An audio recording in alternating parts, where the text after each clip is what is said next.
इस वीडियो में दिखाए गए सभी चित्र, दृश्य और एनिमेशन एआई द्वारा निर्मित काल्पनिक विजुअल हैं। इनका उद्देश्य केवल ऐतिहासिक घटनाओं को समझाना और प्रस्तुत करना है।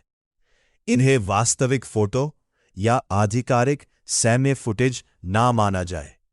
सुबह का समय था। उरी में भारतीय सेना के ब्रिगेड मुख्यालय पर अचानक 4 भारतीय सेना के वेशभूषा में हथियारबंद आतंकवादियों ने हमला कर दिया। आतंकवादियों ने पहले ग्रेनेड फेंके और फिर सोते हुए भारतीय सैनिकों पर अंधाधुंध गोलीबारी शुरू कर दी। इस हमले में 19 भारतीय सैनिक शहीद हो गए। यह उस समय भारतीय सेना पर हुए सबसे बड़े आतंकी हमलों में से एक था। पूरे देश में शोक और आक्रोश की लहर दौड़ गई। हर तरफ एक ही सवाल था, क्या इस हमले का जवाब दिया जाएगा? भारत सरकार और सेना ने स्पष्ट कर दिया कि इस बार जवाब अलग होगा। इसके बाद सेना, खुफिया एजेंसियों और सुरक्षा संस्थानों ने मिलकर नियंत्रण रेखा यानी एलओसी के पार मौजूद आतंकवादी लॉन्च पैड्स की जानकारी जुटानी शुरू कर दी। कई दिनों तक ड्रोन, उपग्रह और अन्य खुफिया साधनों से निगरानी की गई। आतंकवादियों के आने जाने के रास्तों और उनके ठिकानों की पहचान की गई। फिर आया 28 सितंबर 2016 का दिन। रात होते ही भारतीय सेना की स्पेशल फोर्सेस को मिशन के लिए रवाना किया गया। प्रशिक्षित कमांडो अंधेरे का फायदा उठाते हुए चुपचाप एलओसी पार कर गए।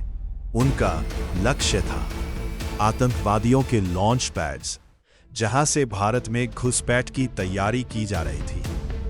कमांडो कई किलोमीटर तक कठिन पहाड़ी इलाकों से होकर आगे बढ़े। पूरी कार्रवाई अत्यंत गोपनीय थी। किसी भी तरह की आवाज या हलचल मिशन को खतरे में डाल सकती थी। जैसे ही कमांडो अपने निर्धारित लक्ष्यों तक पहुंचे, उन्होंने योजनाबद्ध तरीके 2 टीमों में होकर अटैक शुरू किया। आतंकवादी ठिकानों पर विस्फोटक लगाए गए और सटीक फायरिंग की गई।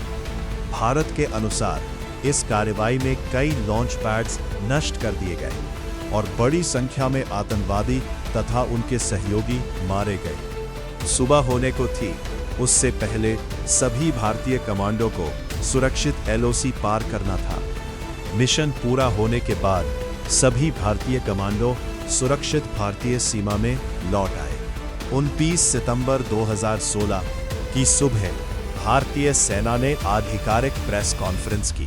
घोषणा की कि भारतीय सेना ने नियंत्रण रेखा के पार आतंकवादी लॉन्च पैड्स पर सर्जिकल स्ट्राइक की है।